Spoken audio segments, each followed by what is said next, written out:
with the Monster Factory, basically feeding all of your talent to these companies. Is there ever a side of you that kind of wants to work hand in hand with these companies in terms of there's a performance center for WWE, so is Monster Factory for say ROH or New Japan or anyone Well, else? the plan was years ago in 2014 or 15, Kevin Kelly came to me for that very thing that we were going to be the NXT for Ring of Honor. Mhm. And then in 2018, they hired me to run their dojo and run it and make it like the performance center. But there were some people there who didn't want that, so they found a way to get me fired. So it's interesting. Yeah. But I would love to, but everything's going to be on my terms. And a lot of Mhm. people in wrestling don't like that. They want things done their way. But if you're hiring me to be a coach, I'm very successful. So let me coach. So if they let me do my thing and do it my way, I would do it in a heartbeat. But I doubt they will. That's the thing, because that's just the way wrestling is. It's a weird business. It's very backwards. If I owned a business and I saw someone as successful as me, Mhm. who's an entrepreneur himself and runs a business himself, I would be like Ring of Honor tried to do. They're like, here, we're going to give you this, go run it. And you're going to run it great because you've run your company great for the last X amount of years. Go lift this ship up too. Because a lot of people that are coaches have no experience doing what I do. You know, they just get fed people and they go in there for a couple hours and coach them and then they leave. When I have the encapsulation of all the business side of everything, because I came from not making it in pro wrestling and I've made it in pro wrestling. Like I wasn't given opportunities, I made opportunities. And that's what a lot of people don't realize in wrestling is all these people that go on to WWE and all this and all that, they got their names by WWE and all that and all this. I got my name by me. You know, what I did was real. I got everybody out to all these other places. So why wouldn't somebody want to latch on to me? But again, wrestling is backwards. It's just Right. backwards. And if I was like in Hollywood, I would be somewhere right now, like directing this or doing that and all this. Like they would just gobble me up. And or if I was a football coach or a basketball coach, because that stuff's real.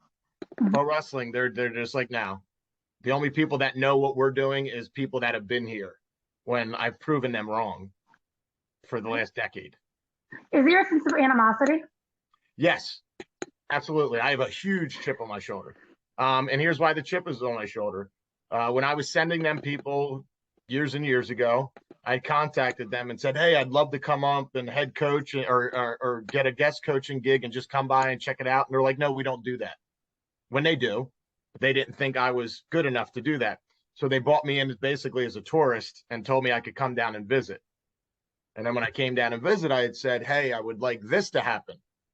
And, you know, the guy's not there anymore, but he told me that, like, hey, once you do get people signed from your company from this point on, we will give you money.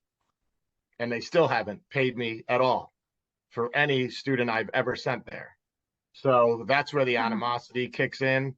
And then it's just disrespect because ever since then, I've also been emailing about, hey, I'd love to come by and guest coach again. They're like, yeah, we'll keep you in mind, you know, waiting for the country to open back up. And then now they don't answer my emails. So yeah, I got animosity, especially like when I look on the TV and my people are there, but I'm not good enough for you. Wow. Okay. Has it always been? Have you tried the other companies? Or is it just so Everybody's focused? going to be like that. They're backwards. Like I said, what I do is real. So I'm not respected as much as like the people that go play fight. I know it's weird, but that's what it is. I wasn't there. I can't tell the stories of being at WrestleMania. I can't tell the stories about being on the jet with Vince McMahon. I can't tell the stories about agenting in this match or doing that match. I can only tell the stories about having, you know, coached more people in the last decade than anybody, got more people signed than anybody. I've written and produced more shows than anybody.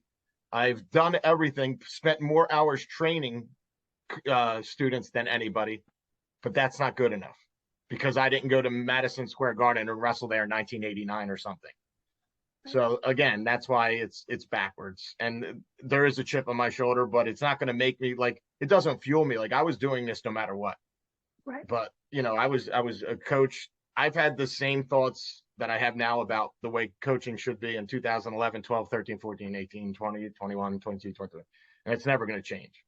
And, it's just my take on it. It's just, it doesn't fuel me. It's just another thing there. I do what I'm doing because I love pro wrestling, not because people are doubting me. It just doubting me is just another thing where I just go, everybody's not right.